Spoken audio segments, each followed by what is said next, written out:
Isang magandang araw po muli, loyalty in the book of Matthew chapter 1 to 2. Napag-usapan po natin nung nakalipas po ay God's loyalty to man. Ano po? And ito po ang part number 4. Part number 4. Ano po? In keeping His promises, in the genealogy, in saving us from our sin, in His being with us, His protection and guidance. Kaya He is to be worshipped. Alam niyo may dala-dala po yung mga wise man na mga regalo, no?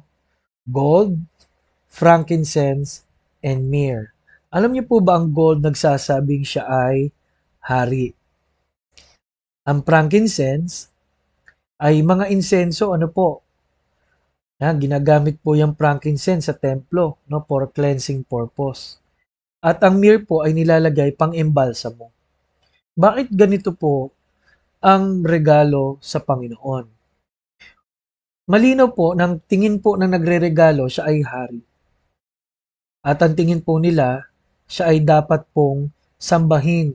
Kasi insenso at sa templo po yung frankincense. Ano po? At isang araw sa siya ay mamamatay para sa sangkatauhan. Kaya mga minamahal, ang tanong, Diyos ba si Kristo o hindi? Wala kayong makikitang katulad niyan. Ano po?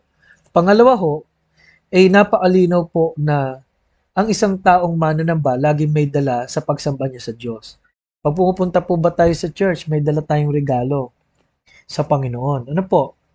Pangatlo, na mapapag-aralan po natin dito, ay hinanap-hanap nila itong Panginoong Hesus na gumastos itong gumastos tong mga pantas na taong ito.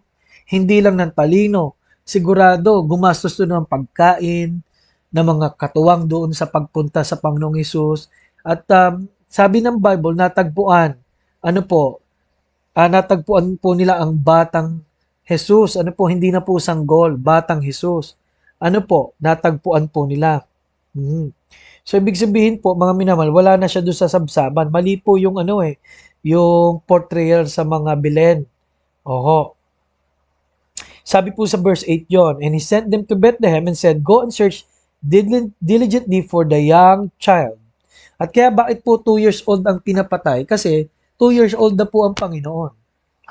No? Tatandaan niyo po 'yan, no?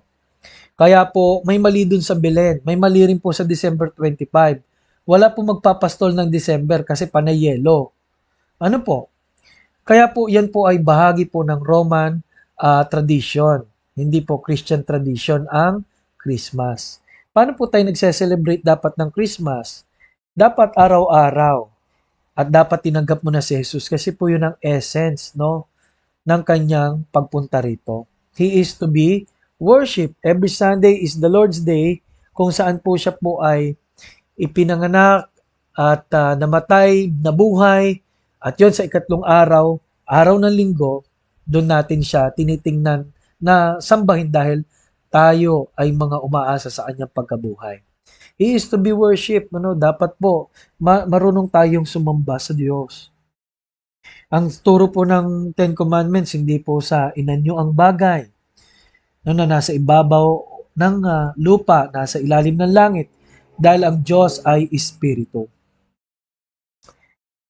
Ang Diyos ay Espiritu. Sasambahin po siya sa Espiritu at katotohanan. Kaya po pagpunta sa church, ang ginagawa ay katotohanan. Nag-aaral ng katotohanan ang salita ng Diyos. Okay po? Kaya po ang tanong, worshiper na ba talaga ako ng Panginoon? Pangatlo, tungkol sa worship, nagdadala tayo ng offering. Bakit po? Una pong offer ay buhay niya, naway ganun din ang buhay natin. Romans 12:1, karampatang pagsamba. I beseech you therefore, brethren, by the mercies of God, that ye present your bodies a living sacrifice. Pangatlo po, yan nga po, worship. Kailangan maihain ako lagi sa Panginoon ang aking katawan at ang aking tithes and offering. Bakit po? Ang tithes po ay ikasampung bahagi kung saan ibinabalik natin ang sa Diyos. Ang offering naman po ay yung higit po doon. Yun yung pinaang offering natin. Yan po ang basic sa Bible. Bukod po sa first fruit na tinitingnan natin na biyaya ng pang-isang taon. Ano po? At magandang pag-ani sa susunod. At mula po dun sa mga sacrificial giving. Meron po kasing mga giving sa Bible na tulad ng bata, no? Yung pati babaeng balo na hindi po tithes yun, binigay niya lahat no? Yun po ay mga sacrificial giving. Sa church po namin sa Zion, kami rin po ay may mga proyekto, sacrificial giving. At ganoon din po sa missions giving. Yun ang ginagawa namin. Ano po? Sa iba tinatawag na hindi sacrificial missions, kundi faith promise, no? At buod po sa first fruit. No, lahat po yun ay levels of giving at habang tumataas yung giving na yun, nasasanay ka, ikaw ay natututo sa pananampalataya. Sumunod, he is to be feared. Dapat siyang katakutan. No? Lagi na ito nababanggit, pero alam nyo, kita tayo ng Diyos. Alam ng Diyos. Kaya ang ganda nga nung kanta na kilala tayo ng Panginoon. No? Kilala mo ako, ang lahat ng bagay ay dilingid sa iyo. Salamat, Panginoon, tinutuwid mo ako. Ikaw lang ang may alam ng aking patutunguhan. Salamat sa iyo, Panginoon. Bakit po? Takot dahil sobrang respeto sa ginawa ng Diyos. Takot dahil siya ang nagpapala. Takot dahil mahal natin siya. Parang katulad sa magulang. He is to be adored in verse number 10 and 11. Grabe, nag-worship sila, binuksan ng mga treasures, sumamba sila, no?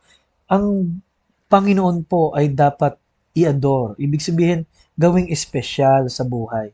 Nakakalungkot, paminsan nagpe-pray tayo, wala nang ka-espesyal. Napunta tayo sa church, parang tradisyon na lang, no? Namumuhay tayo na parang yung Diyos natin parang walang kapangyarihan, walang magagawa, at walang kwenta.